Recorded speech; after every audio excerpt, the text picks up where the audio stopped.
Y mi hija ya no se va a pintar, mi hija ya no va a jugar, mi hija ya no me va a hacer renegar, mi hija ya no va a estudiar, no la dejo salir nunca a ningún lado. Ese día era la primera vez que le iba a dejar ir a la plaza que está ahí en la Avenida La Plata, con las hermanas. Era la primera vez que le vas a salir. Espero que dé la cara, porque a mi hija no me la vas a devolver, pero me la vas a pagar. Camila Borda, de 11 años, salió en su bicicleta y horas más tarde fue encontrada en el sanitario de una casa vecina. Su cuerpo sin vida estaba al interior de la bañera, con las manos atadas, la cabeza cubierta por una bolsa y un cable enredado en su cuello. Antes de perder la vida, había sido abusada íntimamente por el hombre que cuidaba la propiedad, un sujeto de apariencia descuidada que llevaba varios días trabajando ahí, mirando siempre hacia la calle, observando a los niños del vecindario. Ese fue su errático comportamiento hasta que decidió perpetrar este sádico acontecimiento. Posteriormente dijo no recordar nada, fingiendo demencia para que se le considerara imputable. Espero que no se haga pasar por loco, porque no es ningún loco, porque para hacer eso no necesitas estar loco, me parece a mí. Espero que la justicia se haga cargo de que esté por vida dentro de la cárcel y que lo hagan sufrir, que sufra, porque muerto no me sirve. Que le den cadena perpetua y que se encarguen los que están adentro, que yo sé que ellos ahí adentro me van a ayudar, aunque no los conozca, pero que lo hagan sufrir lo mismo que hizo sufrir a mi hija. El nombre de este sujeto era José Carlos Varela, un hombre que desde hacía muy poco tiempo se había mudado a una comunidad en Junín, en Buenos Aires, Argentina. Se suponía que cumpliría con la labor de casero para cuidar una propiedad que por lo regular se encontraba deshabitada. Los dueños estaban un poco fastidiados de que la gente de alrededor ingresara sin permiso y fue así que después de meditarlo por mucho tiempo, finalmente pidieron recomendaciones para contratar a un cuidador. Entonces apareció este sujeto a mediados de noviembre del año 2017. Por desgracia, no tenía ni idea del monstruo que estaban introduciendo un vecindario donde los niños solían andar por las calles jugando. Era, pues digamos, un depredador.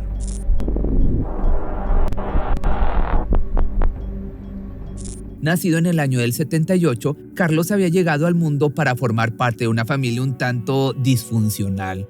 Ruth, quien era madre soltera, ya tenía otros 2 hijos de otro hombre, por lo que Gustavo y Miguel eran los medios hermanos mayores del nuevo integrante de la familia. Los 3 chicos, junto a su madre, crecieron en una casa a las afueras de la ciudad. Sin embargo, en determinado momento tuvieron que aprender a convivir únicamente los 3 jóvenes debido al fallecimiento de la mujer. Carlos era quien más vivía retraído, era sumamente introvertido y pasaba gran parte de su vida encerrado en su habitación. Uno de sus mayores pasatiempos era dibujar planos de casas. Sus hermanos lo consideraban de hecho un tanto serio, pero muy inteligente y metódico. Ya en su adultez, el hombre se ganaba la vida como albañil, siendo esta su principal fuente de ingresos. Sin embargo, con el tiempo fue adoptando otras actividades para ganar dinero extra. Así se convirtió en cuidador de propiedades. Un velador, para que nos vayamos entendiendo. Era una labor muy esporádica dependiendo del tiempo en que se le solicitara en la vivienda. Regularmente se quedaba a dormir y hacía su vida como si fuese el mismísimo dueño. No obstante, había temporadas en las que debía volver bajo el mismo techo de sus medios hermanos. Estando ahí, nunca se preocupaba por convivir, por el contrario, seguía sus mismos pasatiempos de siempre, pasando horas y horas encerrado con su perro, sus dibujos y de un tiempo para acá en sus redes sociales. A nadie le preocupaba entonces, pero solía agregar contactos de menores de edad a sus páginas de Facebook. Una bandera roja por alto, considerando que el sujeto jamás había tenido problemas con la ley. Incluso de vez en cuando también dejaba un poco de lado su misteriosa soledad y salía de casa a practicar fútbol con un grupo de amigos, así como también repentinamente se le veía como participante en reuniones de una iglesia evangélica. Era un sujeto extraño, mas nadie lo consideraba un peligro para la sociedad, aunque llamaba la atención que a sus 40 años de edad nunca hubiera mostrado interés por mantener una relación sentimental con alguna mujer. No se le conocían parejas ni pretendía a nadie. Pero bueno, así regía su vida hasta el momento en que se le contactó para ser cuidador de una propiedad. Era soltero, trabajador y solitario, por lo que cuando le cayó esa oferta laboral no tuvo ningún inconveniente en aceptarla. La solicitante era una mujer de apellido Paguela. Tanto ella como su hijo Martín eran los dueños del inmueble, cuyo espacio se componía de un amplio patio repleto de árboles y una casa de 2 pisos, algo alejada del portón de la entrada. Era sumamente espaciosa y por eso a los niños del vecindario se les hacía fácil entrar y jugar por horas. Entonces, una vez cerrado el trato, los propietarios le entregaron las llaves a Carlos y este se instaló. Su principal función, entre otras cosas de reparación, era impedir que los intrusos siguieran atravesando el portón sin permiso, ya que hasta los adultos se habían atrevido a hacerlo en algunas ocasiones. Una situación que recientemente había desatado discusiones entre los Paguela y los padres de Camila.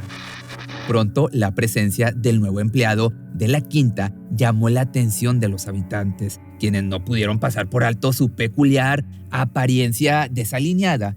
Tenía un rostro sumamente serio, el cabello largo, barba y bigote descuidados, como si no dedicara ni un minuto a su cuidado personal. Parece un vagabundo. Es un tipo raro, estaba continuamente espiando acá en la tranquera, iba, venía, sabía estar en el monte sentado, laburaba, iba, venía, no se veía mucho. José le contó al dueño de la tienda del lugar que venía de la ciudad de La Plata, en Argentina, de donde presuntamente las autoridades lo habían expulsado. Esta confesión despertó un sentimiento de confusión al dueño de la tienda, pues entre si era broma o no, decidió creerlo así, siguiendo su propia lógica de que un delincuente haría todo lo posible para mantener un bajo perfil en lugar de divulgarlo a cualquier desconocido. Además, también comentó que su estancia en la quinta de los Paguela sería mucho más larga de lo esperado, pues había decidido quedarse en el vecindario aún y después de terminadas labores asignadas como albañil o como cuidador. Era muy extraño aparte que Martín y su madre hubieran dejado su propiedad en manos de alguien tan desalineado y a la vez misterioso, pero nada podían hacer salvo cuidarse de ese nuevo vecino. Así, las semanas posteriores a su llegada, se dedicó a arreglar el jardín. Pasaba muchas horas aparentando trabajar, siempre al frente viendo hacia la calle, como si tuviese mucha curiosidad por ver quién pasaba y quién no. Incluso llegó a un punto en el que ni siquiera buscaba disimular hacer algo, simplemente se sentaba y miraba hacia el exterior. ¿Qué tanto captaba su atención afuera? Es la pregunta. Los niños que jugaban en la calle, quizás. Entre ellos estaba Camila Borda, una agradable pequeña de 11 años que disfrutaba mucho andar en bicicleta, salir con sus amigos, jugar y compartir tiempo con su familia, en especial con su madre, quien la describió como una niña muy dulce. Todos los días me decía, mamá, te amo. Siempre tenía una sonrisa. Estudiosa, porque ella estaba rindiendo matemáticas. Todos los días estudiaba, cada rato. No era una nena que tenías que decir, Camila, ponete a estudiar. Ella sola lo hacía. ¿Entendés? Le quitó todo, esta basura. Me sacó todo. Me sacó toda mi vida, porque no se merecía eso. Camila Borda llevó mucha alegría a su hogar con su tan esperado nacimiento el 18 de septiembre del año 2006 en Junín, Buenos Aires. Llegó a formar parte de la familia que se componía del matrimonio entre Alejandra Barzabal y Roberto Darío Borda, quienes además de la bebé tenían otros 6 hijos. Era un hogar agradable donde los pequeños crecían rodeados de amor y protección familiar. Sin embargo, el tiempo se encargó de que la relación entre los padres se desgastara de tal forma que decidieron que lo mejor era separarse. La mujer conservó la custodia de los niños mientras que el hombre quedó en los mejores términos para contribuir con la manutención y ejercer la sana convivencia. Tiempo después el amor volvió a tocar a la puerta de Alejandra, esto luego de que conociera a quien se convertiría en el padrastro de Camila y el resto de sus hijos. Era un buen hombre que además tenía una hija y ejerciendo su paternidad como padre soltero. Respondía al nombre de Guillermo Modesti y se dedicaba al ámbito de la construcción. La relación que comenzaron pronto se volvió formal e iniciaron una nueva vida en el vecindario Ricardo Rojas de Junín. El lugar en realidad era un sector humilde en donde abundaban viviendas precarias y las calles sin pavimentar. Aún así, el hogar de la nueva familia ubicada en la calle Arias tras la puerta del número 1550 estaría dotado de alegría, bonita convivencia, unión y amor también. Por el área, de igual forma, vivía Beatriz Borda, la hermana del padre de Camila. La mujer le tenía afecto a todos sus sobrinos, sin embargo, a la nena de 11 años le guardaba un lugar muy especial en su corazón. Considerada una jovencita muy dulce y juguetona, en realidad, esa adorable personalidad solo salía a relucir si se encontraba entre sus seres queridos, puesto que cuando alguna persona ajena a su círculo se le acercaba, de forma muy sutil se volvía introvertida. Hasta poco antes del crimen todo parecía en calma. Los niños se habían acostumbrado a su nuevo hogar, pero sobre todo a los nuevos integrantes de la familia, es decir, Guillermo y su hija. Como familia pronto adoptaron costumbres y tareas para cumplir en casa, tratándose de la limpieza y pequeñas responsabilidades que los niños podían hacer, como por ejemplo hacer los mandados del día, como ir a la tienda o alguna parte cercana donde su madre los enviara. Era un vecindario pequeño. La mayoría de los habitantes se conocían entre sí y, por ende, existía la seguridad de que los niños anduvieran solos por la calle, o al menos eso se creía. Por eso los padres de familia los enviaban con frecuencia a hacer algunos mandados al almacén más cercano, por lo regular a comprar pan. Dicho local estaba a cargo de una joven adolescente llamada Milagros Alturria. Ahí eran enviados los niños cuando ocasionalmente Alejandra y Guillermo solicitaban cigarrillos. Particularmente Camila le gustaba mucho visitar este local, pues en muy poco tiempo había desarrollado una bonita amistad con Milagros. El camino no estaba considerado aparte como peligroso, al ser, te vuelvo a repetir, un sector pequeño. Todos los vecinos se conocían entre sí y se saludaban, de hecho, sin ningún problema, pero para llegar había que pasar por la Quinta de los Paguela, este lugar que antes de ser ocupado por el nuevo vecino, había sido punto de encuentro de niños y adultos, lo que ya te había dicho. Los pequeños se escabullían para jugar en las áreas verdes, mientras que los hombres, y especialmente Guillermo, se introducía con sus caballos de manera ilegal. Era una actividad que se había vuelto muy común entre los residentes, pero con la llegada del cuidador José Carlos, se suponía que esto iba a terminar.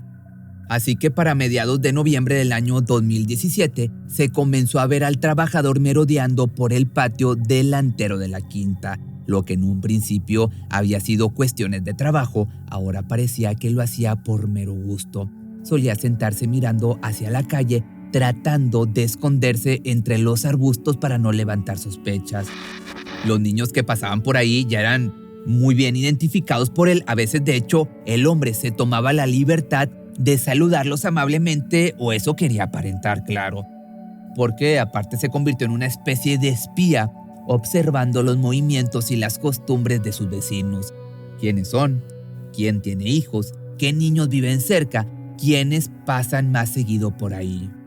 Lamentablemente Camila era una de las niñas que vivía a unos cuantos metros de ese domicilio, tanto que a veces podían cruzar miradas desde una casa a otra, y justo fue de esta manera que la nena tuvo su primer encuentro incómodo con este monstruo. No le dijo nada a su madre, lamentablemente, y su padrastro, pero a partir de ese momento platicaba con sus hermanos sobre que ya no le gustaba vivir ahí. Su incomodidad fue tal, de hecho, que le pidió a su madre que la dejara pasar unos días en casa de su papá, a lo que la mujer no vio ningún inconveniente, pues con las vacaciones navideñas sería bueno que disfrutara de la compañía de Roberto Borda. Así la nena se marchó a casa de su padre, ubicada en el vecindario llamado La Loma. Pasaron juntos un par de días sin saber que en realidad estaban teniendo su despedida como padre e hija, pues el atroz acontecimiento que estaba a punto de llevarse a cabo era una situación bastante triste. Camila volvió a reunirse con sus hermanos luego de que el regreso a clases estuviera a la vuelta de la esquina. Tenía que prepararse para presentar un examen por motivo de cambio de año escolar y, siendo tan responsable, esperaba estar lo mejor preparada posible. desgraciadamente ahí seguía el hombre que tanta incomodidad le causaba, pero no solo a ella, sino a los demás niños de la colonia. Para su corta estancia, José ya había tenido un par de inconvenientes con los residentes cercanos. Romina era una mujer que vivía a escasos metros de la quinta. Con ella también residía su hermana Mayra, quien a su vez tenía una hija de 3 años llamada Lola. Anteriormente, las mujeres ya habían notado comportamientos extraños en este sujeto. Lo veían a la distancia que pasaba gran parte de su tiempo trabajando en el jardín, dando vistazos al exterior. Sin embargo, nunca imaginaron que quien en realidad captaba su atención era la pequeñita de 3 años. Lola era tan solo una niña, mas de alguna forma encontró la manera de comunicarle a su madre lo que estaba ocurriendo. Él simplemente trabajaba, se la pasaba trabajando acá en el campo, alambrando. Sí. Hace 3 días es lo único que sé que la nena me dijo que la llamaba, nada más. Le hacía señas que fuera al lugar donde estaba él trabajando, al campo enfrente de mi casa. 3 años. ¿Vos no sospechaste de nada? No, porque él siempre estaba trabajando, miraba, pero él siempre trabajando así, con cara así de bobito. Este incidente había tenido lugar unos cuantos días antes de la tragedia. Sin duda, el perpetrador ya tenía en la mira a la jovencita que mal le facilitara el trabajo. ¿Habrá sido al azar o con plena conciencia de lastimar a Camila? ¿Quién sabe? Pero lo cierto era que con la presencia de ese sujeto ahí, todos los menores estaban corriendo peligro. Todo comenzó la tarde del domingo 25 de febrero del año 2018. Alejandra estaba en la cocina terminando de preparar la comida y se dio cuenta que faltaba pan. Pensó en mandar a alguno de sus hijos a la tienda y le pareció buena idea que aprovechando la vuelta también le trajeran una cajetilla de cigarros.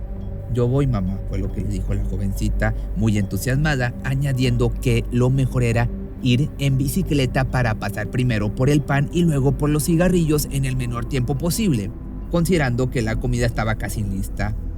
Así, la pequeña de 11 años de edad se subió a su bici, atravesó la puerta y se alejó pedaleando lo más rápido que podía. No se suponía que tardaría tanto, pero Camila ya nunca volvió. Se sabe que llegó a la tienda, donde se quedó por unos minutos platicando con su amiga. Sin embargo, fue a su regreso que las cosas se pusieron sumamente turbias, pues justo cuando iba pedaleando frente a la quinta de los Paguela, el cuidador, que siempre solía estar pendiente de lo que ocurría afuera, salió de pronto para detenerla. En ese momento comenzó su verdadera pesadilla. Alejandra no tardó en alarmarse y decidió salir ella misma a buscar a su hija. Guillermo y sus demás hijos mayores la acompañaron, pero al ver que no la encontraban por ningún lado, decidieron dar aviso a los demás vecinos para que se unieran en la búsqueda. Esperaban que, siendo más personas, podrían abarcar más terreno y dar con ella cuanto antes, pero el rastro de Camila parecía que se había borrado por completo. Ya era poco más de la 1 de la tarde y al no tener noticias, la madre de familia, en completa desesperación para este punto, acudió directamente a la comisaría para hacer la denuncia correspondiente. Acto seguido, los oficiales Julieta y Brian salieron en su unidad policíaca para indagar por el área. Quizás encontraban algo que había sido pasado por alto tanto por los vecinos como por la familia afectada, y sí fue así. Bastó con una pequeña recreación del trayecto de la pequeña de su casa hacia la tienda para poder notar las aún presentes huellas de la bicicleta, las cuales, curiosamente, se detuvieron en la entrada de la quinta. Acto seguido, los oficiales gritaron que abrieran la puerta a la quinta donde vivía José Carlos, y pasaron algunos minutos en completo silencio, pero nadie tenía duda de que la niña estuviese ahí adentro. Junto a los uniformados entonces estaban los vecinos, cuyo ánimo no era precisamente el más pacífico ante la situación. De hecho, ante la falta de respuesta por parte del sospechoso, la gente comenzó a dar indicios de que entrarían a la fuerza. Las cosas estaban a punto de salirse de control. El hombre, entonces, sin saber cómo reaccionar, no encontró más solución que ponerle fin a la vida de la niña. Y una vez hecho eso, salió del domicilio con el torso descubierto y un rostro bastante maquiavélico. «¿Soy el casero que se les ofrece?», preguntó en completo estado de calma, pero poniendo cierta resistencia a que las autoridades cruzaran el barandal para inspeccionar el área. Sin embargo, no había nada que pudiera impedir que los agentes entraran para buscar a la desaparecida. Lo siguiente fue mantener a José en vigilancia mientras que otros investigadores se adentraron en la propiedad de los Paguela. Detenidamente inspeccionaron todos los rincones del hogar esperando algún rastro de la pequeña. Lo primero que apareció fue la bicicleta. Esa fue la señal que trajo los peores pensamientos a la mente de las autoridades y los vecinos que también habían ingresado para abarcar más espacio. Fue cuestión de tiempo para que un oficial pusiera la mano sobre la perilla de la puerta del sanitario. La giró sin saber qué encontraría y cuando la puerta quedó abierta de par en par, sus ojos no daban crédito a lo que posaba frente a ellos. Era el cuerpo de Camila, severamente lastimado con una bolsa en la cabeza, las manos atadas y un cable rodeando su cuello. Nosotros nos volvimos locos todos los vecinos. Le empezamos a romper la quinta, sí, de verdad. Uno de los chicos le pegó al tipo. Apenas comenzó el traslado del sospechoso a la unidad policíaca y toda la gente a las afueras comenzaron a lanzarle piedras logrando herirlo en algunas partes de su cuerpo. Sin embargo, en medio de la trifulca también resultó con golpes la madre de la niña fallecida. El ánimo colectivo estalló de tal manera que 2 patrullas terminaron incendiadas. Hubo disturbios y la necesidad de ejercer la fuerza para amedrentar a los habitantes de la comunidad, quienes totalmente fuera de sí atacaron a los uniformados y los servicios forenses que habían acudido a recoger el cuerpo. Un total de 10 personas fueron detenidas en el momento, además del sospechoso por homicidio, quien en medio de la trifulca fue trasladado a la comisaría. Su declaración: no recordar nada de lo que había ocurrido. Según el hombre, sí había visto a la niña en algún momento de la tarde, pero luego de eso su mente estaba completamente en blanco, evidentemente muy a su conveniencia, pues lo que hizo no significaba más que la cárcel segura de por vida. Fingir demencia era su mejor opción. Espero que no se haga pasar por loco porque no es ningún loco, porque para hacer eso no necesitas estar loco, me parece a mí. Cuando Camila venía de regreso de la tienda entonces, el criminal ya tenía todo meticulosamente planeado. Quizá la había visto pasar cuando apenas iba, por lo que de vuelta ya la estaba esperando con un argumento preparado para invitarla a pasar. Una vez en contacto con ella, no tuvo problema con someterla y arrastrarla hasta el interior de la propiedad, y lo siguiente fue un forcejeo desesperante. La pequeña pataleó, arañó e intentó huir tanto como pudo. Ya finalmente fue en el sanitario del segundo piso donde procedió a aprovecharse de ella y arrebatarla de este mundo. Las pruebas existentes en contra del sospechoso prácticamente le daban la sentencia de culpable. No obstante, el hombre hizo cuanto pudo para fingir demencia y ser considerado como imputable, mas solo bastó con algunos exámenes psiquiátricos para que se concluyera que estaba en sus plenas facultades mentales.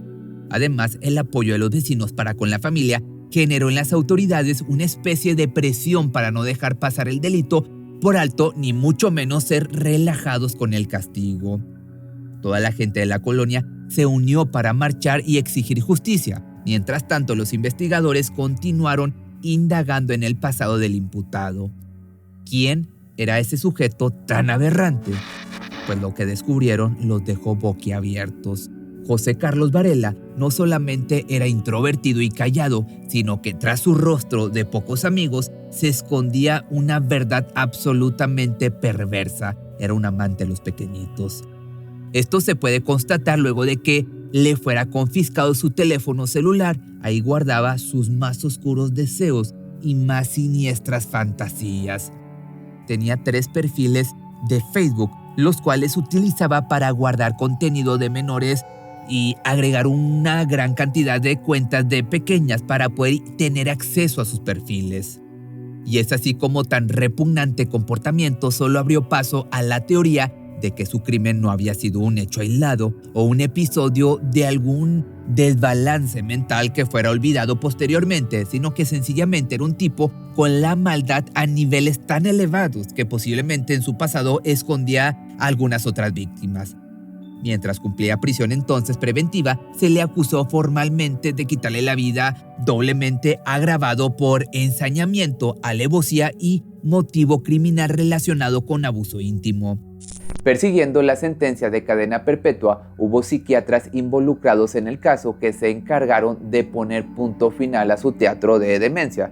El hombre estaba completamente cuerdo al momento de los actos. Una vez entonces considerado imputable legalmente, se abrió paso al juicio y posteriormente a la lectura de sentencia el 15 de noviembre del año 2018. Como autor penalmente responsable de la comisión de los delitos de abuso sexual calificado por haber sido cometido mediante acceso carnal en concurso real con homicidio doblemente calificado por su comisión mediante alevosía y crimen causa. Estas últimas dos calificantes en concurso ideal. La familia Borda y el perpetrador escuchó con atención al juez, quien estaba dando la lectura a lo que sería la justicia a Camila, procediendo luego a la sentencia tan esperada a lo largo de un año, la cadena perpetua. Sin embargo, ni toda una vida en la cárcel evidentemente va a poder devolverle la felicidad a la familia que perdió a una de las razones por las que su hogar vibraba de alegría. Si te gustan este tipo de casos o de terror, paranormal, cosas de esas, ahora tengo un podcast que se llama Muchos Más Misterios, que te va a estar apareciendo aquí abajo. Lo encuentras en las plataformas de audio, en YouTube y en Facebook.